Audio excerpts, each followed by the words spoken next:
বহু জাতি জনগোষ্ঠীক এই UCCৰ পৰা বাহিৰত ৰাখি অকল তেওঁলোকে আমাৰ ধৰ্মীয় সংখ্যালঘুৰ ওপৰতে যে UCCটো তেওঁলোকে দিব বিচাৰিছে বা জাপি দিব বিচাৰিছে, এই বিৰুদ্ধে আজি আমছুৱে তীব্ৰ প্ৰতিবাদ কৰিছে। ইয়াৰ পিছতো যদি তেওঁলোকে এই প্ৰতিবাদত হেও নামানি UCCটো যদি হেৰি নকৰে, মানে বাতিল নকৰে, তাৰ পিছতো আমছুৱে গণতান্ত্ৰিকভাৱে প্ৰতিবাদ সাব্যস্ত কৰি থাকিব।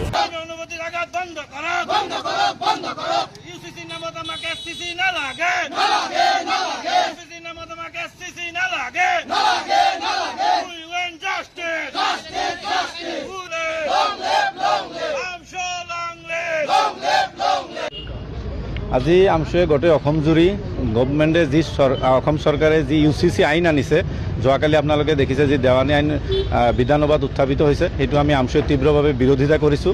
আজি সেই বিৰোধিতাৰে গোটেই অসমজুৰি আৰু UCCৰ আমি প্ৰতিলিপি দাহ কৰিছোঁ। আমি এইকাৰণে দাহ কৰিছোঁ যে তেওঁলোকে UCCৰ জৰিয়তে, তেওঁলোকে UCC নহয়, তেওঁলোকে এইটো SCC আনিছে, চিলেক্টিভ চিভিল কোডে আনিব বিচাৰিছে। আজি তেওঁলোকে আমাৰ ধৰ্মীয় অনুভূতিত আঘাত আনিব বিচাৰিছে। আজি UCCৰ জৰিয়তে আপুনি দেখিছে আমাৰ যিবোৰ মৌলিক অধিকাৰ, নাগৰিকসকলৰ যিসমূহ মৌলিক অধিকাৰ তেওঁলোকে খৰ্ব কৰিব বিচাৰিছে।